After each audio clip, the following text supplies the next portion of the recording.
అందరికీ మహాశివరాత్రి శుభాకాంక్షలు. ఈ మహాశివరాత్రి అనేది మనం జరుపుకునే పండుగల్లో చాలా ప్రాముఖ్యత కలిగిన పండుగ.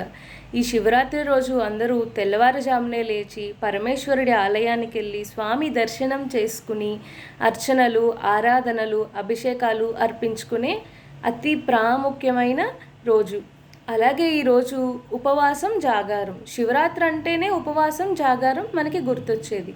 అసలు ఈ ఉపవాసం అంటే ఏంటి, జాగారం అంటే ఏంటి? ఉపవాసం అంటే అంటే దగ్గరగా, వాసం అంటే ఉండడం, దగ్గరగా ఉండడం. దేనికి దగ్గరగా ఉండడం?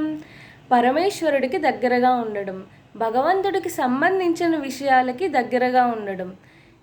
మొదటి మార్నింగ్ లేచినప్పటి నుండి అందరికీ చేసే పనులు, ఫస్ట్ టిఫిన్ గురించి ఆలోచిస్తారు. అది అవ్విన వెంటనే భోజనం, దాని తర్వాత మళ్ళీ నైట్ భోజనం గురించి ఆలోచిస్తాం.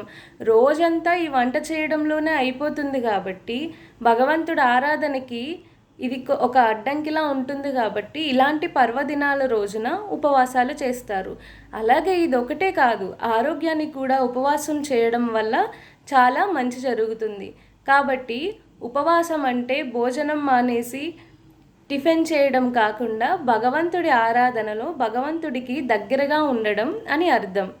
అలాగే వయసును బట్టి, ఆరోగ్య పరిస్థితులు బట్టి ఈ ఉపవాసాన్ని చేస్తూ ఉంటారు. ఇంకా జాగారం విషయానికి వస్తే, జాగారం అంటే మెలకువగా ఉండడం. ఎందుకు మెలకువగా ఉంటాం? అర్ధరాత్రి సమయం లింగోద్భవ సమయం. అది చాలా పవిత్రమైన సమయం, అలాగే చాలా శక్తివంతమైన సమయం. అలాంటి సమయంలో మేల్కొనుండి పరమేశ్వరుని ఆరాధించడం, ఆయన గురించిన కథలు వినడం, ఆయన గుడిలో ఉండడం, ఆయనకి సేవ చేసుకోవడం, ఇవన్నీ చేయడం వల్ల మనకి చాలా మంచి జరుగుతుంది. అలాంటి సమయం ప్రతిసారి రాదు మనకు కావాలంటే. సంవత్సరానికి ఒకసారి వచ్చే ఈ సమయాన్ని సద్వినియోగం చేసుకోవాలని చెప్పేసి మనకి జాగారం అనే ప్రక్రియ తీసుకురావడం జరిగింది. అంతేగాని జాగారం చేసేసి జాగారం చేయడం అనే పేరుతో విపరీతమైన సినిమాలు చూడడం, లేకపోతే ఆటలు ఆడుకోవడం కాదు. ఖచ్చితంగా భగవంతుడికి సంబంధించిన విషయాలని వినాలి, చూడాలి, అలాగే పఠన చేయాలి. ఈ మహాశివరాత్రి సందర్భంగా పరమేశ్వరుడికి నీరాజనంగా లింగాష్టకం. బ్రహ్మమురారి సురార్చితలింగం నిర్మలభాషిత శోభితలింగం జన్మజ దుఃఖ వినాశకలింగం తత్ప్రణమామి సదా శివలింగం దేవమునిప్రవరార్చితలింగం కామదహన కరుణాకరలింగం రావణదర్ప వినాశకలింగం తత్ప్రణమామి సదా శివలింగం సర్వసుగంధసులేపితలింగం బుద్ధివివర్ధనకారణలింగం సిద్ధసురాసురవందితలింగం తత్ప్రణమామి సదా శివలింగం కనకమహామణిభూషితలింగం ఫణిపతివేష్టితశోభితలింగం దక్షసుయజ్ఞవినాశకలింగం తత్ప్రణమామి సదా శివలింగం కుంకుమచందనలేపితలింగం పంకజహార సుశోభితలింగం సంచితపాప వినాశకలింగం తత్ప్రణమామి సదా శివలింగం దేవగణార్చిత సేవితలింగం భావైర్భక్తిభిరేవ చ లింగం దినకరకోటి ప్రభాకరలింగం తత్ప్రణమామి సదా శివలింగం అష్టదలోపరివేష్టితలింగం సర్వసముద్భవకారణలింగం అష్టదరిద్ర వినాశకలింగం తత్ప్రణమామి సదా శివలింగం సురగురు సురవర పూజితలింగం సురవన పుష్ప సదార్చితలింగం పరమపదం పరమాత్మ చిదాత్మకలింగం తత్ప్రణమామి సదా శివలింగం. లింగాష్టకమిదం పుణ్యం యప్పటే శివసన్నిధౌ శివలోకమవాప్నోతి శివేన సహ మోదటే. అలాగే ఈరోజు మనం పరమేశ్వరుడు గురించి తెలుసుకోవాల్సిన విషయాలు కొన్ని ఉన్నాయి. ఆయనకు కలిగిన దయ, ఆయనకున్నంత దయ ఇంకెవరికీ ఉండదు అని మనం తెలుసుకోవాలి. సముద్ర మంథనం జరిగినప్పుడు అమృతం కంటే ముందు హాలాహలం వచ్చింది. అందరినీ కాపాడడం కోసం ఆ కష్టాన్ని కూడా ఇష్టంగా స్వీకరించాడు పరమేశ్వరుడు. అలా హాలాహలాన్ని స్వీకరించి నీలకంఠుడిగా పేరు తెచ్చుకున్నారు.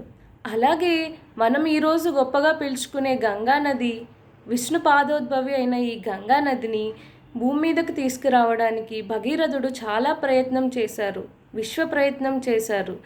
అప్పుడు తీసుకొచ్చే ముందు గంగ ఒకటేసారి భూమి మీదకు వస్తే భూమికి చాలా నష్టం జరుగుతుందని పరమేశ్వరుడు గంగని తన జటాజూటంలో ఉంచుకోవడానికి అనుగ్రహించి తన జటాజూటం నుండి ఒక దారైన గంగని మనకి అనుగ్రహించడం జరిగింది.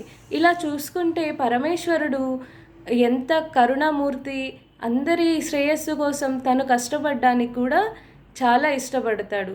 అలాగే ఒకరోజు దక్షుడి వచ్చినప్పుడు పరమేశ్వరుడు లేచి నిలబడలేదని దక్షుడు చాలా మాటలన్నారు. అయినా పరమేశ్వరుడు ఒక్క మాట కూడా మాట్లాడకుండా అక్కడ నుంచి వెళ్ళిపోవడం జరిగింది.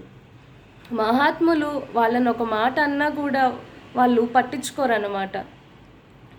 ఈ కాలంలో మనం చూస్తే మనల్ని ఎవరైనా ఒక మాట అంటే మనకు కోపం వచ్చేస్తుంది, వెంటనే గొడవ పెట్టుకుంటాం. ఇక్కడ పరమేశ్వరుడు తత్వం ఏంటంటే, దక్షుడు అన్న మాటలకి పరమేశ్వరుడు తీసుకున్నారా?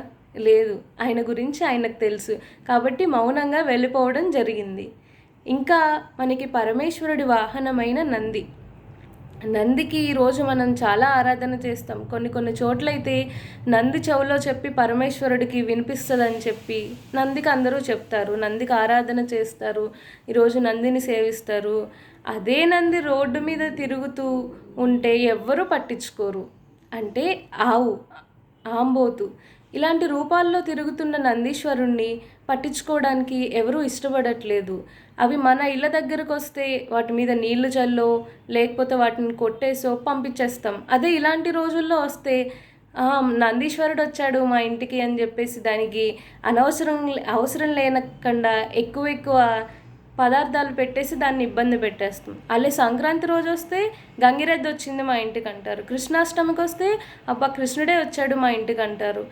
మన భక్తి అనేది ఎప్పుడు సీజన్ లాగా మారిపోకూడదు అనమాట, ఎప్పుడు ఒకేలా ఉండాలి. పరమేశ్వరుడు అన్ని జంతువులు ఉండగా నందినే ఎందుకు వాహనంగా అనుకున్నారు? శ్రీకృష్ణుడు అన్ని జంతువులు ఉండగా గోరక్షణ ఎందుకు చేశారు?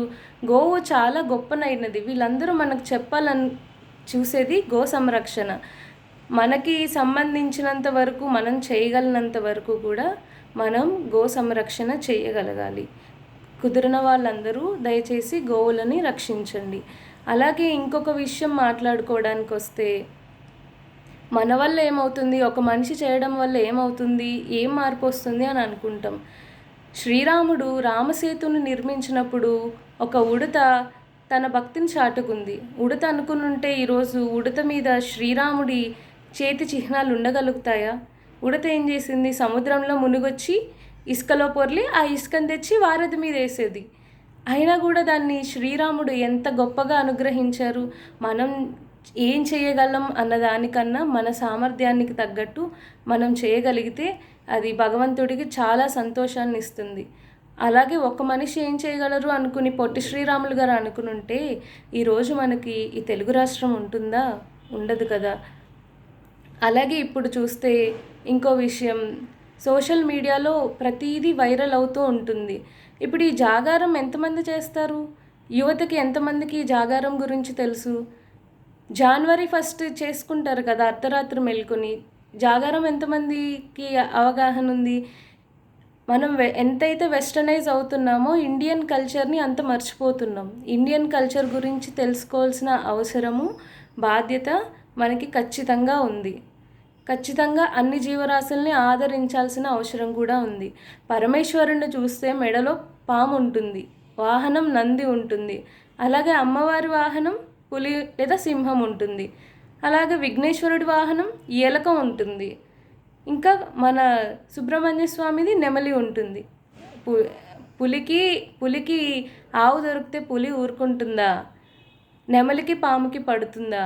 అయినా కూడా అవన్నీ ఎంత చక్కగా ఒకటే కుటుంబంలో ఉండగలుగుతున్నాయి. ఎందుకంటే వాళ్ళందరికీ సెంటర్లో భగవంతుణ్ణి పెట్టుకున్నారు. వాళ్ళందరికీ తెలుసు అది చాలా ఆదర్శవంతమైన కుటుంబం. ఏదన్నా కుటుంబం చెప్తే మనకి శివ కుటుంబం ఆదర్శవంతమైన కుటుంబం అంటారు. అలాగే ఈ వసుధ మొత్తం అంతా ఒకటే కుటుంబం. ఇదంతా వసుదైవ కుటుంబంగా భావించి మన వంతు మన ప్రయత్నంగా మన ధర్మాన్ని మనం రక్షించుకుందాం. ఒకరోజు మన ఇంట్లో ఇష్టం లేని కూర వండినంత మాత్రాన పక్కిల్లు గొప్పదైపోదు కదా. అలాగే ఒక చిన్న కష్టం వచ్చినంత మాత్రాన మన ధర్మం తప్పు అని కాదు దాని అర్థం. కష్ట సుఖాలు వస్తూనే ఉంటాయి. అలాగని చెప్పేసి కన్న తల్లిని మార్చాం కదండి. అలాగే ఇది కూడా ధర్మాన్ని వదిలేయకూడదు. ధర్మం మనకి అర్థం కావడానికి సమయం పట్టచ్చు, కానీ ఈ సనాతన ధర్మం అనేది చాలా గొప్పనైనది. ఎంతోమంది ఇప్పుడు సైన్స్ ద్వారా చెప్తే నమ్మగలుగుతున్నారు, కానీ ధర్మం పేరుతో చెప్తే ఎవరు వినడానికి సిద్ధంగా లేరు. అందుకే మన ధర్మాన్ని మనం కాపాడుకుందాం, మన ధర్మం గురించి మనం తెలుసుకుందాం. ఓం నమ శివాయ. హర హర మహాదేవ శంభో శంకర. హరే కృష్ణ.